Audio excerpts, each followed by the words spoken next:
Assalamualaikum warahmatullahi wabarakatuh. Salam sehat bagi kita semua. Selamat datang di Arsip Nasional Republik Indonesia. ANRI sebagai pencipta arsip di lingkungan instansi pusat berkewajiban menerapkan Sri Kandi sebagai aplikasi umum bidang kearsipan dinamis sesuai dengan ketentuan Peraturan Presiden tentang Sistem Pemerintahan Berbasis Elektronik serta Keputusan Menteri PAN dan RB tentang aplikasi umum bidang kearsipan dinamis. Video tutorial ini memberikan informasi tentang pengelolaan arsip dinamis elektronik menggunakan aplikasi Sri Kandi, mulai dari penciptaan arsip, penggunaan dan pemeliharaan arsip, serta penyusutan arsip dalam rangka memberikan layanan kepada pengguna dengan memanfaatkan teknologi informasi dan komunikasi. Setelah mengikuti video tutorial ini, diharapkan seluruh pengguna di lingkungan ANRI dapat menggunakan aplikasi Sri Kandi dengan baik dan benar. Mari kita ikuti video tutorialnya. Terima kasih. Wassalamualaikum warahmatullahi wabarakatuh. Duh, gimana sih nih pakai aplikasi Sri Kandi ini? Pusing banget. Kenapa kamu? Kok kayaknya bingung banget sih? Kamu? Iya nih, gimana sih cara pakai aplikasi Sri Kandi ini? Oh, aplikasi Sri Kandi. Sini, aku tunjukin caranya. Ketikkan alamat pada address bar. Pada halaman Selamat Datang, tekan tombol masuk untuk menuju halaman login. Pada halaman login, masukkan nama pengguna yang diberikan oleh admin. Kemudian, tekan tombol berikutnya.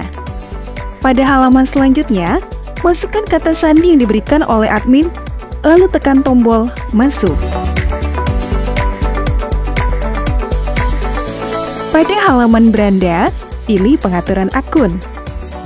Sesuaikan data pribadi Anda pada tab Data Pribadi. Segera ubah kata sandi yang sudah diberikan oleh admin pada tab Kata Sandi. Jika diperlukan, unggah hasil pindai tanda tangan Anda pada tab Tanda Tangan. Untuk dapat menerima notifikasi pada perangkat mobil Anda, hubungkan perangkat pada tab Perangkat yang terhubung. Sebelum dipergunakan, wajib dilakukan pengaturan berupa daftar penanda tanganan, daftar verifikator, daftar tujuan, dan daftar tembusan. Penambahan daftar penanda tanganan naskah dilakukan dengan cara memilih nama pejabat penanda tanganan. Penambahan daftar verifikator naskah dilakukan dengan cara memilih nama pejabat verifikator. Penambahan daftar tujuan naskah dilakukan dengan cara memilih tujuan naskah, baik internal, Sri Kandi, dan eksternal.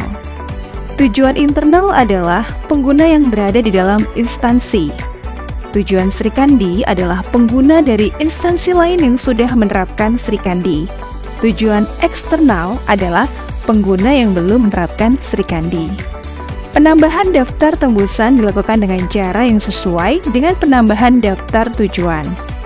Penomoran otomatis hanya dapat dilakukan oleh akun sekretaris. Pengaturan nomor otomatis dilakukan dengan cara mengisi nomor awal, kombinasi variabel sesuai dengan tata naskah dinas, reset nomor, jenis penulisan bulan, jenis penomoran, dan jenis naskah. Registrasi naskah dinas masuk dilakukan oleh pencatat surat utama pada unit kearsipan. Registrasi naskah masuk dilakukan terhadap naskah dinas fisik maupun elektronik yang dikirim melalui email. Registrasi naskah dinas dilakukan dengan cara mengisi form registrasi naskah masuk dengan cara mengisi identitas pengirim naskah, detail isi naskah, lampiran naskah, tujuan dan tembusan naskah, kemudian simpan. Segera kirim naskah dinas pada menu naskah masuk. Apabila salah melakukan registrasi naskah dinas masuk, petugas dapat melakukan pengubahan atau penghapusan. Naskah dinas yang diterima pengguna dapat berupa naskah masuk maupun disposisi dan dapat diakses melalui beranda dan menu naskah masuk. Jumlah naskah masuk maupun disposisi dapat diketahui melalui beranda. Penerimaan naskah dinas dapat dilakukan dengan cara melakukan preview naskah dinas yang dipilih. Keterangan naskah dinas berupa tindak lanjut dan baca dapat diketahui dari status naskah. Tindak lanjut dapat dilakukan terhadap naskah masuk maupun disposisi. Tindak lanjut dapat dilakukan dengan cara memilih tindak lanjut yang terdiri dari saya balas, dibalaskan oleh, dan disposisi atau koordinasi atau saran. Tombol saya balas digunakan untuk membalas naskah dinas secara mandiri. Tombol dibalaskan oleh digunakan untuk melimpahkan pengguna lain membalas naskah masuk maupun disposisi. Tombol disposisikan atau koordinasi atau saran digunakan untuk melakukan disposisi, koordinasi maupun pemberian saran kepada pengguna lain sesuai dengan isi pesan.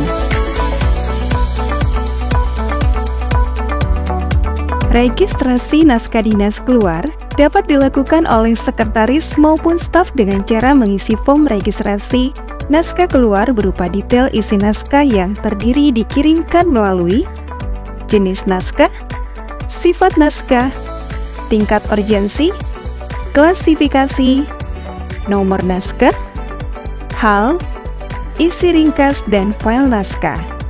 Kemudian unggah lampiran naskah dinas. Pilih tujuan, verifikator, dan penanda tanganan naskah dinas, kemudian simpan. Pada menu naskah keluar, segera kirim naskah dinas kepada verifikator untuk dilakukan pemeriksaan.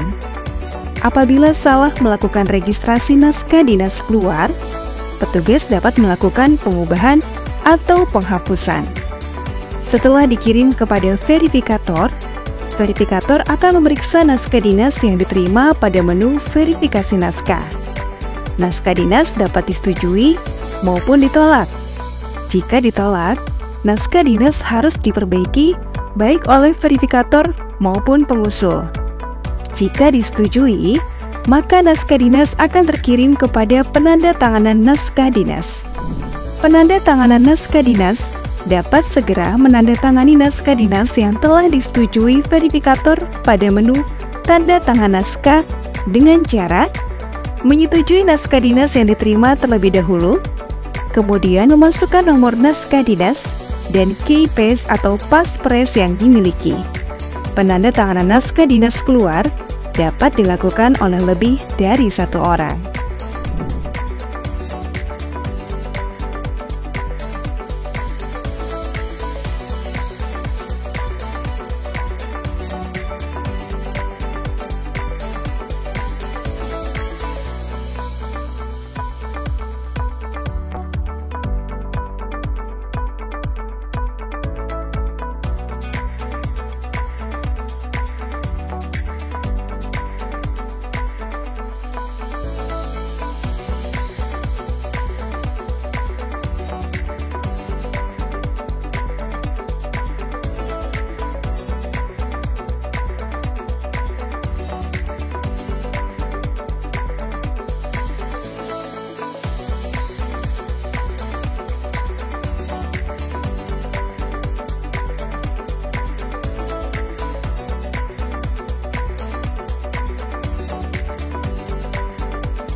Naskah dinas yang diterima maupun dikirim wajib dilakukan pemberkasan. Pemberkasan dilakukan oleh tata usaha atau sekretaris dengan cara buat berkas dengan mengisi form berkas baru berupa nama berkas, klasifikasi, lokasi fisik, uraian, dan kategori berkas pada menu daftar berkas aktif. Berkaskan naskah masuk dan keluar dengan cara menekan ikon folder dan memilih nama berkas yang sesuai. Kemudian simpan. Berkas di mana kegiatan telah selesai dilakukan dapat ditutup dengan cara menekan ikon induk kunci atau gembok. Berkas yang telah ditutup tidak dapat dilakukan perubahan. Setelah arsip habis retensinya, maka langkah selanjutnya adalah dilakukan pemindahan arsip inaktif. Berkas yang dapat dipindahkan adalah berkas yang sudah ditutup. Pemindahan arsip inaktif dilakukan dengan cara memilih berkas-berkas yang akan diusulkan pindah dengan melakukan checklist. Tekan tombol proses pemindahan dan pilih "Ya, usulkan". Pada menu proses pemindahan, tulis deskripsi dan upload berita acara yang telah ditandatangani kedua belah pihak, lalu simpan. Tunggu unit kearsipan untuk melakukan persetujuan pemindahan. Jadi gimana? Mudah kan? Iya, mudah banget aplikasinya, keren. Kerjaan jadi mudah. Iya dong, aplikasi Sri Kandi.